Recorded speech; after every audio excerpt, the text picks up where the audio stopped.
بسم اللہ الرحمن الرحیم۔ اللہ تبارک و تعالیٰ کے پاکیزہ نام سے شروع کرتے ہیں جو بہت مہربان نہایت رحم والا ہے۔ الحمدللہ ہماری 50 حدیثوں کا اختتام ہو گیا ہے، یعنی 50 حدیثیں مکمل ہو گئی ہیں۔ 51ویں حدیث پاک عرض کر رہے تھے جس کا باب امام بخاری رحمۃ اللہ علیہ نے قائم فرمایا کہ اداء الخمس من الایمان، خمس کا ادا کرنا ایمان سے ہے۔ خمس عربی زبان کا لفظ ہے، اس کا معنی ہوتا ہے 5واں حصہ۔ یہ قرآن کا فیصلہ ہے کہ اللہ تعالیٰ نے قرآن پاک میں بیان فرمایا کہ جو مال غنیمت حاصل ہوگا اس کے 5 حصے ہوں گے، 4 حصے مجاہدین میں تقسیم ہوں گے اور 1 حصہ اللہ تعالیٰ اور اس کے رسول کے لیے ہے۔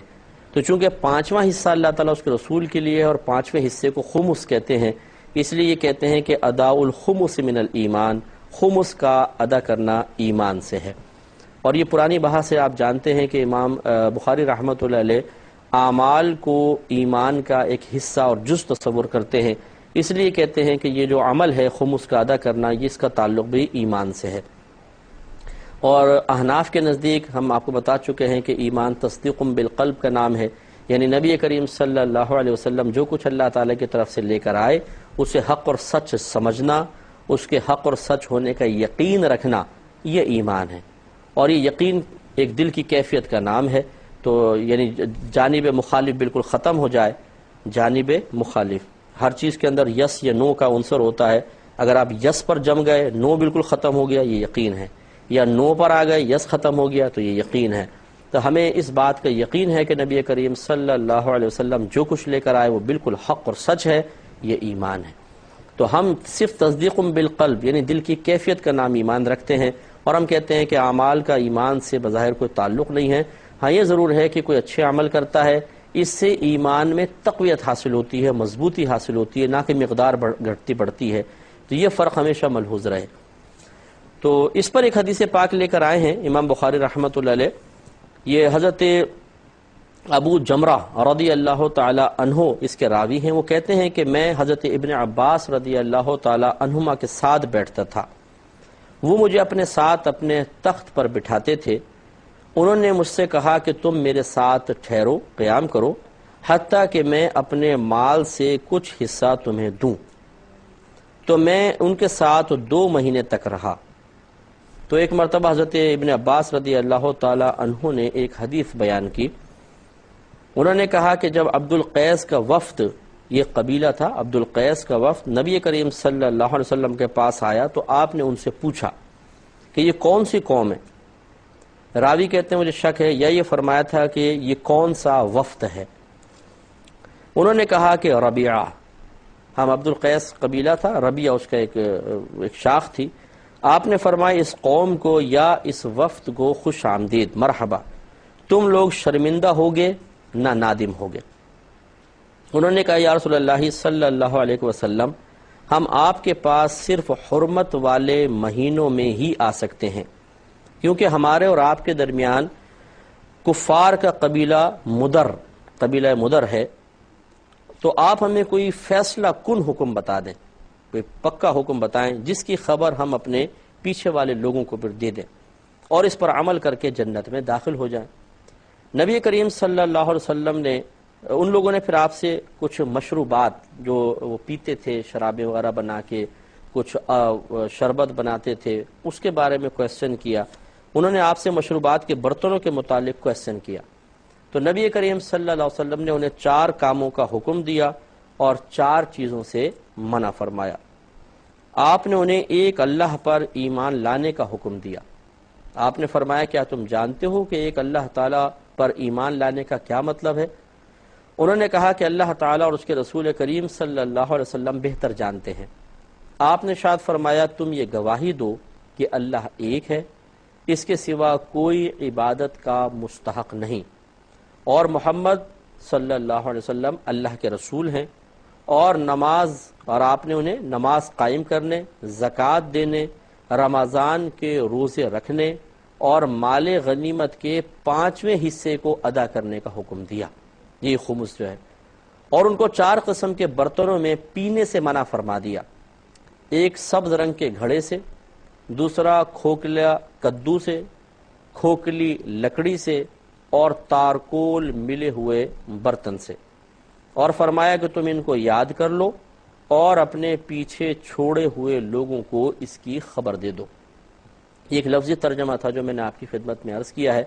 وضاحت کی طرف چلتے ہیں۔ حضرت ابو جمرہ رضی اللہ تعالیٰ عنہ کہتے ہیں کہ میں ابن عباس کے ساتھ بیٹھتا تھا۔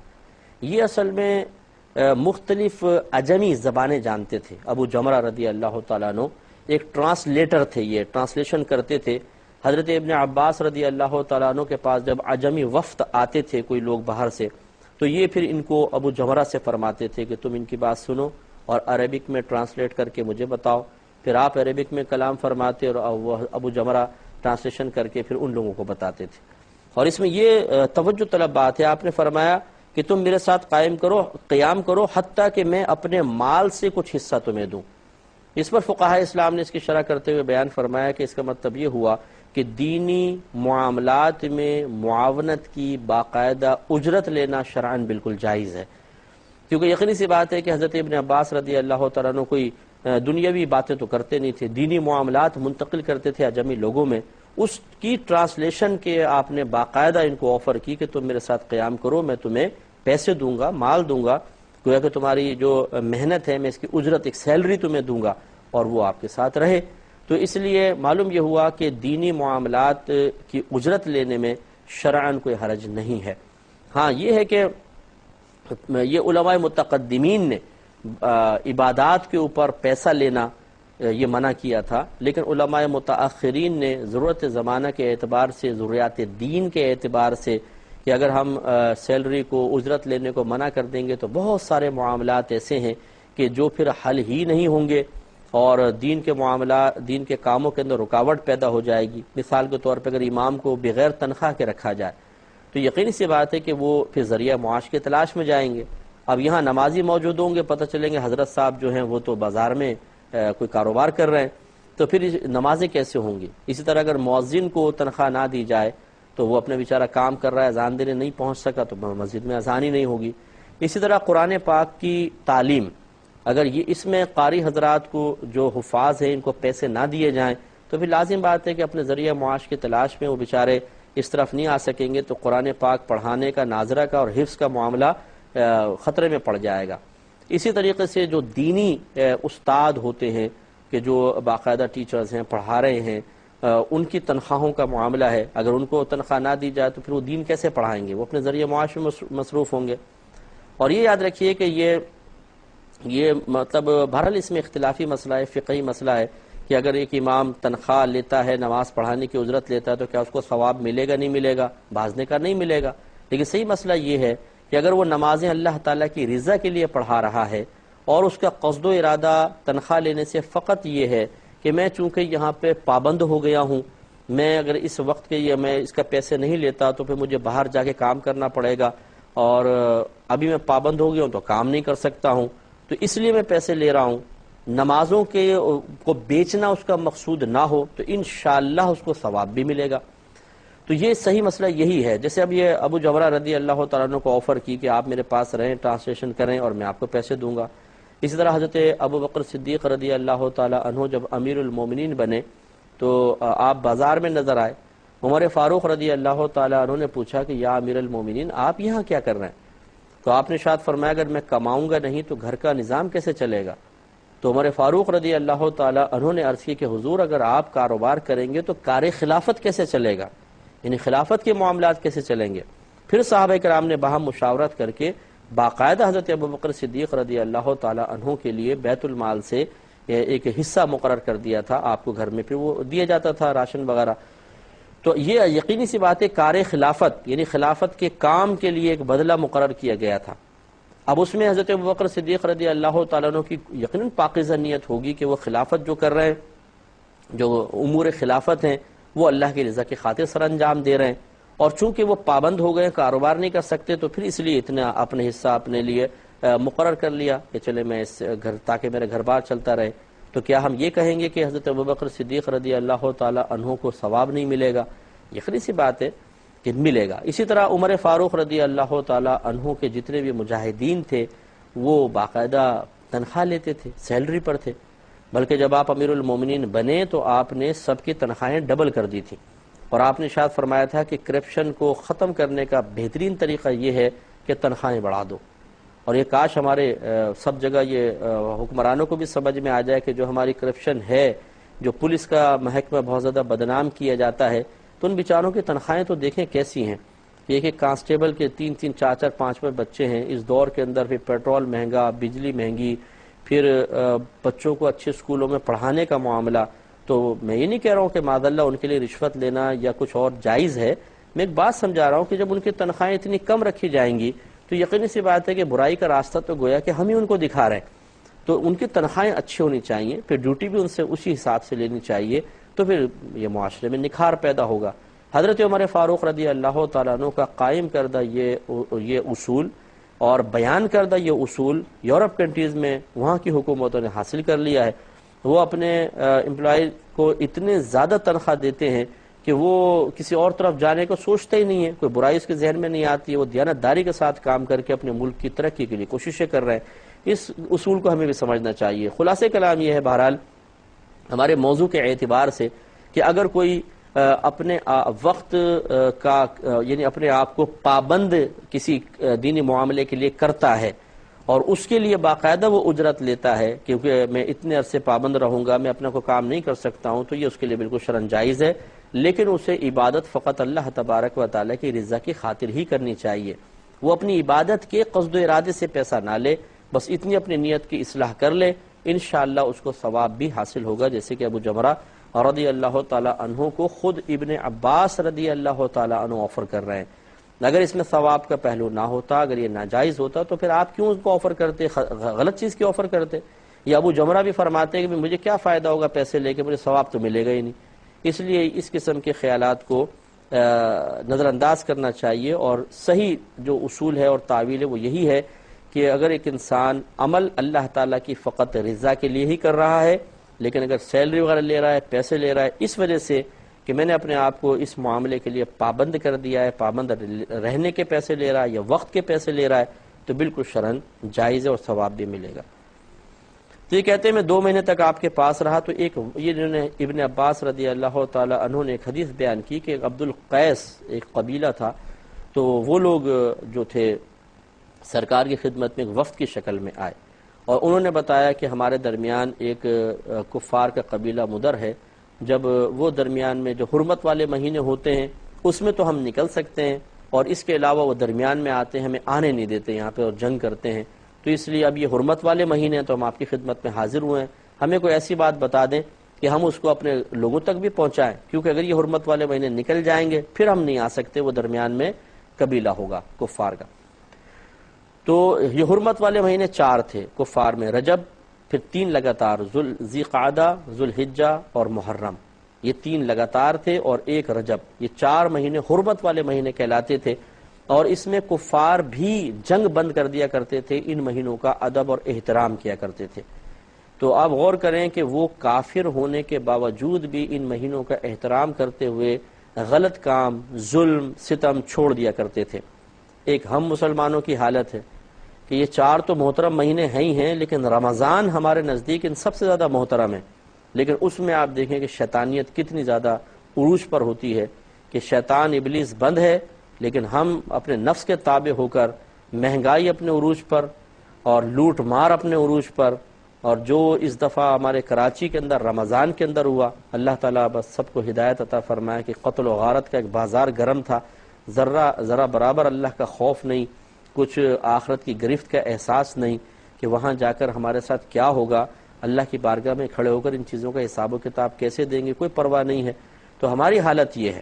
تو ہمیں تھوڑا سا درس حاصل کرنا چاہیے کہ وہ زمانے جاہلیت کے کفار ہیں، اس کے باوجود مہینوں کا احترام کر رہے ہیں ادب کے ساتھ، اور اس میں جنگ بندی کر دیتے ہیں، لوگوں کو تنگ نہیں کرتے ہیں، اور ہم ذی شعور ہونے کے باوجود، مسلمان ہونے کے باوجود، نبی کریم صلی اللہ علیہ وسلم کے امتی ہونے کے باوجود پھر وہ بھی رمضان کے مبارک مہینے میں الٹی سیدھی حرکتیں کریں گے، قطعاً غیر مناسب ہے۔ تو سرکار نے پہلے ان سے پوچھا کون سی قوم ہے، انہوں نے بتایا کہ ہم ربیعہ قوم ہیں، عبد القیس کی ربیعہ قوم ہے۔ سرکار نے فرمایا کہ تمہیں مرحبا، خوش آمدید، تم لوگ نہ شرمندہ ہوئے نہ نادم۔ یہ کہنے کا مطلب یہ ہے کہ تم مسلمان ہو کر ہمارے پاس آ گئے، اب نہ تمہیں شرمندگی اٹھانی پڑے گی اور نہ تم نادم ہوگے، کیونکہ اگر تم مسلمان نہ ہوتے اور ہمارے خلاف جہاد جنگ وغیرہ کرتے تو پھر ہم تمہارے ساتھ جنگ کرتے اور پھر تم نادم بھی ہوتے، شرمندہ بھی ہوتے، اس طرح کہ ہم جا کر تم پہ حملہ کر کے تمہیں مقید کر لیتے، قید میں تم آ جاتے، اس میں تمہیں ندامت ہوتی، شرمندگی اٹھانی پڑتی کہ شکست کی شرمندگی ہوتی، اور پھر تم جب قیدی بنا لیے جاتے تمہیں ندامت ہوتی، افسوس ہوتا کاش ہم مسلمان ہو جاتے۔ تو اللہ تعالیٰ نے گویا کہ تمہیں اس ندامت اور شرمندگی سے بچا لیا، تو ہم تمہیں مرحبا کہتے ہیں۔ انہوں نے کہا یا رسول اللہ، ہم آپ کے پاس صرف حرمت والے مہینوں میں آ سکتے ہیں کیونکہ ہمارے اور آپ کے درمیان قبیلہ مدر جو کفار قبیلہ ہے وہ موجود ہے، تو کوئی ہمیں فیصلہ کن خبر سنا دے، یعنی ایسا کوئی علم دے دیں کہ ہم جا کر اپنے پیچھے والوں کو بھی بتائیں اور ہمارے بہت سارے معاملات اس علم کی برکت سے حل ہو جائیں، تو اور اس پر عمل کر کے ہم جنت میں داخل ہو جائیں، ایسا کچھ ہمیں بتائیے۔ تو بڑا پیارا کویسچن تھا۔ دیکھیں اس کا مطلب یہ ہوا کہ وہ صحابہ کرام علیہم رضوان بھی جنت کی تمنا رکھتے تھے، یہ کوئی بری چیز نہیں ہے، اور نبی کریم صلی اللہ علیہ وسلم نے بھی ان کو منع نہیں فرمایا۔ آپ کا خاموش رہنا بھی اس موقف کے درست، صحیح اور بہتر اور مستحب ہونے پر ایک بہت بڑی دلیل ہے۔ اگر جنت کی طلب کے لیے عمل کرنا غیر مناسب ہوتا تو سرکار تنبیہ فرما دیتے کہ نہیں، فقط اللہ کے لیے کرو، جنت کے لیے نہ کرو۔ لیکن یاد رکھیں کوئی جنت کے لیے عمل کرے، کوئی جہنم سے بچنے کے لیے عمل کرے، یہ بھی گویا کہ اللہ تبارک و تعالیٰ کی رضا کی خاطر عمل کرنا ہی کہلاتا ہے۔ ہاں، اس کا انکار کوئی نہیں کر سکتا کہ اولا اور افضل یہ ہے کہ نہ جنت کی تمنا ہو نہ دوزخ سے کا خوف ہو، صرف اللہ تعالیٰ کے لیے اس کی رضا کے لیے عمل کیا جائے، تو یہ بہت بڑی بات ہے، بہت بہترین بات ہے۔ لیکن کیا جنت کے کو پیش نظر رکھ کر کوئی نیک عمل کرتا ہے یا گناہ سے اس لیے بچتا ہے کہ اس کو جہنم کا خوف ہے، تو یہ سوچ ناقص ہے اور صحیح نہیں ہے، بالکل غلط ہے۔ کثیر صحابہ کرام سے ثابت ہے، ہمارے نبی کریم صلی اللہ علیہ وسلم کی دعاؤں میں یہ چیز شامل ہے، جنت کی طلب بھی سرکار نے فرمائی ہے، جہنم سے پناہ سرکار نے مانگی ہے، صحابہ کرام اس کی تمنائیں کرتے رہے ہیں، تو یہ کوئی بری چیز نہیں ہے۔ لہٰذا یہ بعض اوقات مطلب اس قسم کے واقعات ذکر کر دیے جاتے ہیں کہ جس سے ایسا ثابت ہوتا ہے کہ شاید معاذ اللہ جنت کوئی حقیر سی چیز ہے اور اس کی طلب کے لیے، اس کو پانے کے لیے عمل کرنا یہ معیوب ہے، شاید شریعت اس کو پسند نہیں کرتی ہے، اس قسم کا کوئی معاملہ نہیں ہے۔ آپ جنت کی اگر بالفرض ایک شخص جنت کا تصور ذہن میں لاتا ہے کہ اگر میں جنت میں چلا گیا وہاں حوریں ملیں گی، محلات ملیں گے، میں جتنا مرضی سوؤں گا، جو مرضی کھاؤں گا، جو مرضی پیوں گا، نہ وہاں بیمار ہوں گا، نہ بوڑھا ہوں گا، نہ وہاں پہ کوئی غم ہوگا، نہ پریشانی، نہ وہاں سے نکالا جاؤں گا، تو پھر ایسے مقام کے لیے میں عمل کرتا ہوں، تو ہم کہیں کہ نہیں تم غلط کر رہے ہو۔ نہیں، یہ بالکل بہت اچھی بات ہے، اگر وہ کرنا چاہے تو اس میں کوئی حرج نہیں ہے، شریعت نے اس کو اجازت دی ہے۔ انشاءاللہ حدیث کے بقیہ حصے پر بھی کلام ہوگا نیکسٹ پروگرام میں۔ وآخر دعوانا ان الحمدللہ رب العالمین۔